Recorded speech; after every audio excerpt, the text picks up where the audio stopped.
6 p.m. Pakistan Standard Time. Assalamu alaikum. This is Radio Pakistan. The news read by Farzana Khan. First, the headlines. Prime Minister says Pakistan will continue to extend all possible support to people of Afghanistan. Shehbaz Sharif has directed Ministry of Health to focus on awareness about testing, prevention and treatment to fight AIDS. Interior Minister assures to extend all-out support to provincial governments and law enforcement agencies in tackling the menace of terrorism. President has emphasized to tap country's immense growth potential in defense sector by adopting emerging and critical technologies. Finance Minister has constituted Reform and Resource Mobilization Commission to review existing revenue policies. On the first day of first cricket test against Pakistan in Rawalpindi, England in their first innings were 506 for 4 at stumps today. And now the news in detail.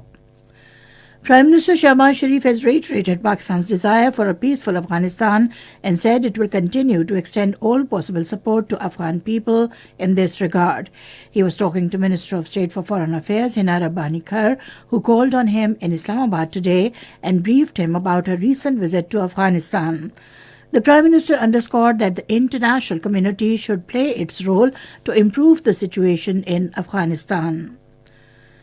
President Dr. Arif Alvi has expressed grief and sorrow over the death of former Chinese President Jiang Zemin. Condoling his death with the Chinese people, the president in a statement stated that Jiang Zemin was a sagacious politician whose economic reforms ushered in an era of development in China. President Arif Alvi said the former Chinese president deepened Pak-China friendship and people-to-people contacts. Prime Minister Shehbaz Sharif visited the Chinese embassy in Islamabad today to condole the death of former Chinese President Jiang Zemin. The Prime Minister met the Chinese ambassador to Pakistan, Non Rong, and expressed his deep grief on the death of the former Chinese president. He said late Jiang Zemin will always be remembered as a great leader. He played a very important role in strengthening Pakistan-China relations. The Prime Minister said late President Jiang Zemin's role in China's development was pivotal. He also penned his comments in the condolence book. Prime Minister Shehbaz Sharif says the increasing incidence of HIV and AIDS among the children and adolescents is deeply worrying. In a tweet on the World AIDS Day being observed today, he urged the Ministry of Health to focus on awareness about testing, prevention and treatment to fight the scourge. The Prime Minister said, "Let us all vow to end the stigma attached with HIV." Minister of National Health Services Abdul Qadir Patel has called for eliminating social stigmas associated with AIDS disease to ensure proper treatment and rehabilitation of its patients. He was addressing a ceremony organized in Islamabad today to mark World AIDS Day. Interior Minister Rana Sanaullah has assured to extend all-out support to provincial governments and law enforcement agencies in tackling with the menace of terrorism. Addressing a news conference in Islamabad today, he said Tehreek-e-Taliban Pakistan has taken responsibility for the latest terrorist attack in Balochistan, which is condemnable and alarming not only for Pakistan but for the whole region. The Interior Minister said research of terrorism is also a matter of concern for neighboring Afghanistan, where Pakistan has been extending every possible assistance for peace. Rana Sanaullah said provincial governments of Balochistan and Khyber Pakhtunkhwa should fulfill their responsibility of ensuring law and order and can seek Federation's assistance to counter this threat at any time. This is Radio Pakistan giving you the news. President Dr. Arif Alvi has said the country's immense growth potential in defense sector can be fully realized by improving the capacity of human resource and adopting emerging and critical technologies. He made the remarks during a visit to Pakistan's ordnance factories in Wah today. Referring to the country's high-quality defense products, the President underlined the need to employ modern marketing techniques to improve the efficiency of supply chain, to consolidate our position in existing markets and increase our footprint in new and non-traditional markets. Finance Minister Ishaq Dar has constituted an 11-member Reform and Resource Mobilization Commission to review existing revenue policies. Ashfaq Tola will be the chairman of the commission. The commission will identify issues, difficulties and risks of existing tax system. It will review budget proposals and evaluate their consequences. The commission will also review complexities of tax legislation. It will recommend a robust IT system.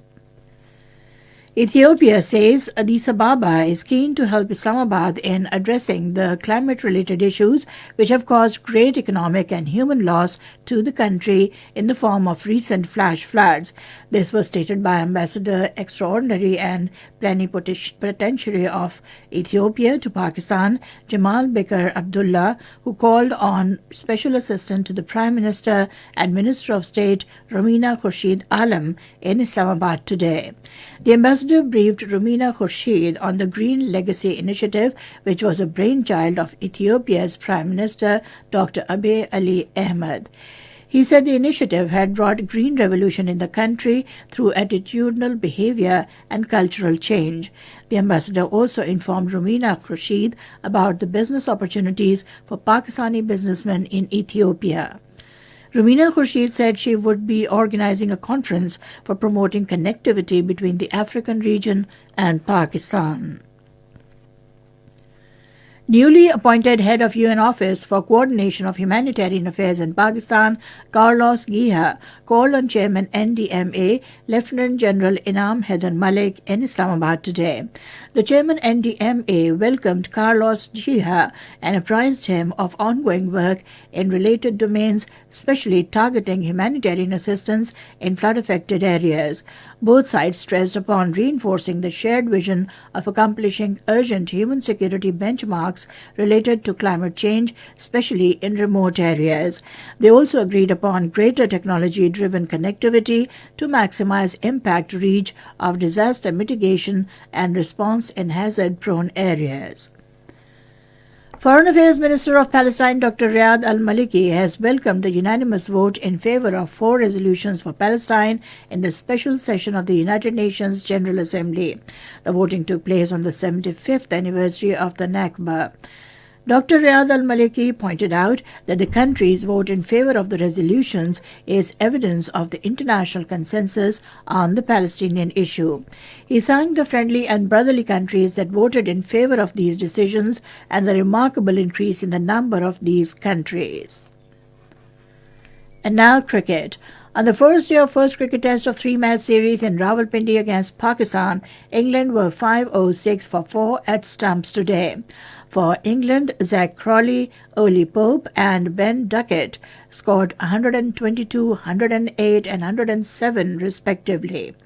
Harry Brook and Ben Stokes were on the crease with 101 and 34 runs. For Pakistan, Zahid Mahmood grabbed 2 wickets, while Haris Rauf and Mohammad Ali took 1 wicket each. Earlier, England won the toss and decided to bat. And now the FIFA Cup. In FIFA World Cup 2022 in Qatar, Croatia will take on Belgium and Canada will play against Morocco today. Both matches will be played at 8 p.m. Pakistan Standard Time. And finally, the weather report. Partly cloudy weather is likely to prevail in most parts of the country during the next 12 hours. However, light rain with light snowfall is expected in Upper Khyber Pakhtunkhwa, Gilgit-Baltistan and Kashmir. Foggy conditions are likely over plain areas of Punjab during night and morning hours. And that is the end of the news. For more news and analyses, log on to our website radio.gov.pk and also watch live video streaming of our bulletins on the link facebook.com/Radio Pakistan News Official.